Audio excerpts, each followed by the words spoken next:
একটাও চাকরি লাগছে না, বাবা একা পুরো সংসার টানছে, এত খারাপ লাগে। শোন, ইন্টারনেটে একটা বিজ্ঞাপন দেখেছি, ঘরে বসে ডাটা এন্ট্রি করে মাসে 50,000 টাকা রোজগার। ওয়েবসাইটও আছে একটা, করবি? চেষ্টা করতে পারিস। আমার তো চাকরি কনফার্ম হয়ে রয়েছে, তাই আমি আর করবো না। ফর্মটা ফিল আপ করছি, এখানে লেখাপড়া বা অভিজ্ঞতা কিছুই তো জানতে চাইছে না। আমি তো ওইটুকুই দিয়ে জমা করলাম, SMS কনফার্মেশনও পেয়ে গেছি।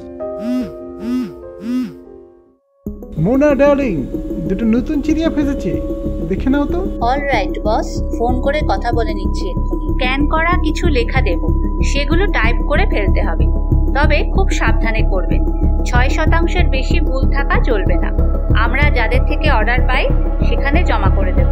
কাজ ঠিক হলে আমাদের কমিশন কেটে নিয়ে আপনাকে পেমেন্ট পাঠিয়ে দেব। একটাও ভুল থাকবে না ম্যাডাম, খুব তাড়াতাড়ি করে দেব। এক্ষুনি কাজ পাঠাচ্ছি। দাদা 3টে বড় চা দাও তো, অনেক কাজ করেছি সারাদিন। আমিও 2 দিন টানা ডাটা এন্ট্রি করে ফাইলটা শেষ করে পাঠিয়ে দিয়েছি।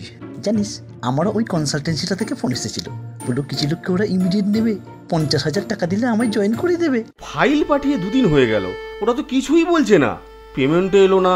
তোকে কিছু জানিয়েছে? তুই একবার ফোন করবি। পেমেন্ট চাইছেন? আপনি আমাদের কোম্পানিকে ডুবিয়ে দিয়েছেন। এত ভুল ছিল যে আমাদের অর্ডার তো চলেই গেছে, আর ক্লায়েন্ট আমাদের বিশাল পেনাল্টি করেছে। আমি যত্ন করেই করেছি, ভুল থাকার কথা না। কি ভুল আছে বলুন, আমি আবার করে পাঠাচ্ছি। একবার জমা করে দিলে ওই ফাইল আর কিছু করা যায় না। আপনার ভুলের দাম তো আর আমরা দেবো না, পেনাল্টি টাকা আপনাকে দিতে হবে। সকালে পুলিশ থেকে হোয়াটসঅ্যাপে মেসেজ এলো, আর তার কিছু পর উকিলের মেসেজ। এই দেখ, এত টাকা কোথায় পাবো রে, কি করব এখন? আমার একটু সন্দেহ হচ্ছে। দেখ, ঘাবড়ালে চলবে না, আমি একজনকে চিনি, চল একবার পরামর্শ করে দেখি। হ্যাঁ চল তো দেখি। পুলিশ আর উকিল তোমাদের মেসেজ করেছে? তোমরা কি পাগল হয়েছো? সব ফ্রড, কেউ ফাঁসানোর চেষ্টা করছে। কিন্তু দাদা, ট্রু কলারেও এই নামই দেখাচ্ছে। ওরা নিজেরাই নম্বরগুলো ওই নামে সেভ করে রেখেছে। ট্রু কলার কেমন করে কাজ করে বোঝো আগে। এই অ্যাপ অন্যান্য ইউজারদের ফোনবুক থেকে যোগাযোগের তথ্য বের করে, আর গুগলে কেউ যা সার্চ করে সেই সংক্রান্ত বিজ্ঞাপনগুলো তাদের কাছে আসতে থাকে। তোমরা চাকরি খুঁজছিলে, তাই এই বিজ্ঞাপনটা তোমাদের কাছে এসেছিল।